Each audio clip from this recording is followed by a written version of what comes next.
All right, what is going on, guys? We have some breaking news. Dana White has announced UFC 317 main and co-main event, and a couple other fights, which we'll go over.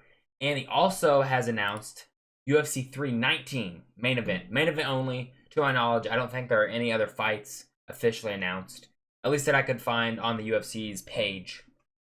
Let's start with UFC 317 main event. We have Ilia Topuria versus Charles Oliveira for the vacant lightweight title. Insane. And for the co-main event, we're going to have Alexandre Pantoja versus Kai France for the flyweight title. I don't think that fight should have been made at all. But nonetheless, I think it's a somewhat fresh matchup for Pantoja. He's beaten Kai France before, but it was a long time ago. And I also believe it was on the Ultimate Fighter. But Kai France is only on a one-fight win streak. And he beat Steve Erceg. And Steve Erceg's on a 3-fight losing streak. Lost to Pantoja, France, and Moreno. I think it would have been a better matchup to do the McNeil Klopp fight, but that's not in this. Main event, Ilia Topuria, Charles Oliveira for the lightweight title. I don't agree with them making Islam vacate the title. What I'm assuming is happening, and I've been seeing some people talk about it online, they don't want simultaneous double champs anymore. I don't understand it. They could have just did Ilia Topuria, Charles Oliveira, interim lightweight title. It's still fighting for a belt. I understand it's not the undisputed belt, but it would have made sense. The winner of that fight could have fought Islam, or if Islam went up to 170, beat Jack Della Maddalena, and which Dana White said that's officially what they're going to do. If Islam went up, beat Jack, and didn't want to come back down, okay, then they could just promote the interim champion to the undisputed champion, and then go forth with their whoever they're going to fight next. Early prediction for this fight. I don't know how Ilia is going to do at lightweight. I know he's fought one fight at lightweight in the UFC. My only problem with picking Charles Oliveira is first of all, we know he can go 5 rounds. Ilia has gone 5 rounds before in the UFC as well against Emmett. Charles is getting older, and he tends to get hit a lot. Now, in his last few fights, he has been seen to fight more reserved, fight smarter, fight more technical, for him at least. So I think, he's realizing he doesn't have too many more opportunities. I believe he's 35. So, maybe he could fight till he's 36, 37's pushing it, at the highest level, that is. For my early prediction, I'm going to go Ilia Topuria, probably to finish Charles Oliveira. As much as I hate to say that, I really want Charles Oliveira to win this fight. But Ilia is like 29 years old. He's got the youth advantage there. He's just now coming into his prime, where Charles Oliveira is exiting his prime. Oliveira has good power. I don't know how the size is going to play a factor in this fight. Charles Oliveira is a big lightweight, and Ilia Topuria is your average size featherweight. He's not ginormous by any stretch of the imagination. So I think it's going to be really interesting to see them side by side, like in the face-offs and whatnot, and will his strength, and I'm sure his power will translate to lightweight. I've heard him say recently, or not, maybe it wasn't recently, but in an interview, how just imagine the power I'm going to have when I'm up at lightweight, not sucking that extra 10 pounds out of me. And maybe he's right. Maybe he moves up to lightweight. He's got even better power at lightweight. Can still crack people. I mean, look at Figgy. When he went up to bantamweight, he still carried the power he had at flyweight. So very excited for this fight. Kind of sucks that they forced Islam to vacate, because Islam did tweet he will not vacate the belt and ends up vacating the belt anyway. He will still be champion until the fight starts. So once the fight starts, he won't be champion anymore. And the winner of that fight will be the undisputed lightweight champion. Just how Volk and Lopez fight went down. Co-main event, Alexandre Pantoja versus Kai France. I'm going Pantoja. Could Kai France, probably to finish Kai France with a rear naked choke. That's going to be my official prediction. I don't know what round. Pantoja's just on a tear. He just seems unstoppable recently. And could this be the moment? Kai France does have good power. He does have one-shot knockout power. Pantoja's getting older. He's getting up there in age. I believe he's 34 or 35 years old. So he's at the tail end of his prime, and he's at flyweight. So, as we know, Volkanovski's the only one who's ever been able to capture a belt under lightweight that's been above the 35 or older. So I really hope, I'm rooting for Pantoja. I'm hoping he can keep on to his belt. And I think if he beats Kakar France, I mean, he's beating everybody. He's having to start fighting people twice. But nonetheless, Pantoja's always in exciting fights. Last fight was very exciting. He was just walking down Asakura and dominating him essentially the entire fight. So UFC 317 is looking really good. I'll briefly go over some of the other fights, which I really hope they fix this bout order, because obviously main and co-main event's good. Next, we have Paulo Costa versus Roman Kopylov. Great fight. Be a great test for Roman Kopylov. And for Paulo Costa, his last win is Luke Rockhold. I think that was in 2022. So it's been quite a while since Paulo Costa has gotten a win. For Kopylov, he's kind of always had bumps in the road when it comes to working up the rankings. I think, early prediction, I am going to be going Kopylov. But I think Costa will have the cardio advantage. Kopylov does seem to slow down. But I don't see Costa going out there and trying to out-grapple. He's definitely going to go out there and try and strike with Roman Kopylov. But honestly, out of all the fights on this card, I think that's probably the most 50-50 fight we have on the card. Very excited to see that middleweight bout. Moving on, they did rebook, which I think I said that they should have done this.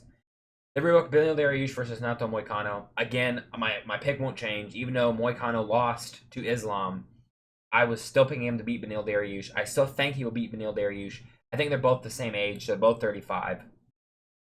I'll probably go Moicano to win via decision. Although now that I'm thinking about it, if Gamrot wasn't successful against Dariush in the grappling department, has Moicano improved enough in the striking to be able to beat Dariush on the feet?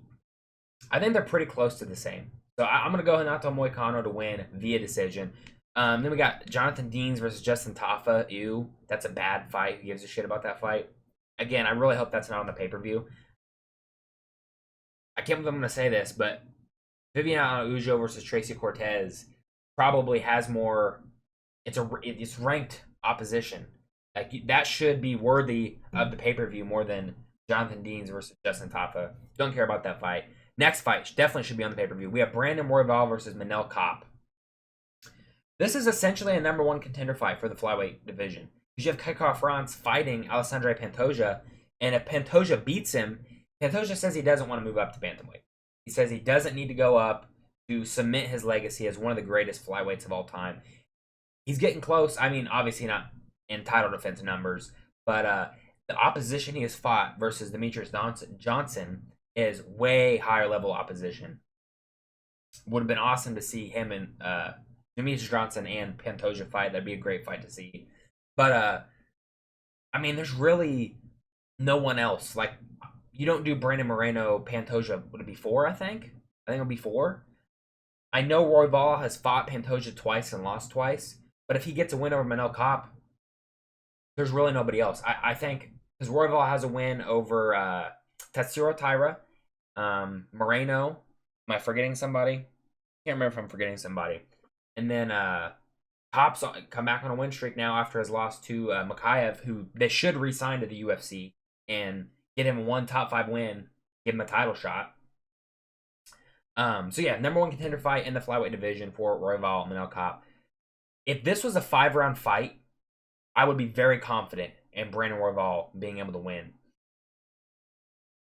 Being this is a 3-round fight, right now I'm leaning Manel Kopp to win by decision. I don't think he's going to be able to finish Royval, but I think Royval works best when he works over 5 rounds, and he's not going to have that in this fight. But you never know. I think Royval is definitely one of the top flyweights outside of the champion, obviously. But for an early prediction, I'm going to go Manel Kopp via decision. Moving on the card, Jack Hermansson's finally coming back versus Gregory Rodriguez. I'm going to go Gregory Rodriguez to win via decision. I know he just lost Jared Cannonier. This isn't a 5-round fight. Okay, this is a 3-round fight. I think Rodriguez can go out there, bully Hermansson, win the first 2 rounds, and then Hermansson will probably win the 3rd round and Gregory Rodriguez will win via 29-28 decision. I think it's going to be the power. Now, could he gas himself out? Yes. I could totally see him gas himself out. Hermanson push the pace on him and like maybe find a submission or something or a TKO. But yeah, great fight for middleweight. Maybe headline the prelims, something like that. Lastly, the last fight on here, Viviana Araujo versus Tracy Cortez. I don't really care about this fight. I'd probably lean Cortez to win via decision, but I'm not super confident in that either. It's like women's fights recently have kind of been 50-50. Like I think one's going to win, and then the opposite one wins, and they get a finish, which is usually boring decisions. I don't know. But yeah, UFC 317 looking really good. Excited to see the main and co-main event. Cannot wait. And that's on June 28th. Moving on. You guys can see. Yes, you can. We have Dricus du Plessis versus Khamzat Chimaev for the middleweight title. It's happening going down at the United Center in Chicago. August 16th. I cannot wait for this fight. Cannot wait for it. Early prediction. You know who I'm going with. Well, maybe not. Maybe you do, maybe you don't. I'm going Khamzat Chimaev to win. The only question I'm having here, is he going to be able to... I don't think he's going to be able to replicate what he did to Robert Whittaker. Obviously, Whittaker had some previous damage there, and Khamzat kind of hurried it along to actually break all the way. I don't think that's going to happen with Dricus. I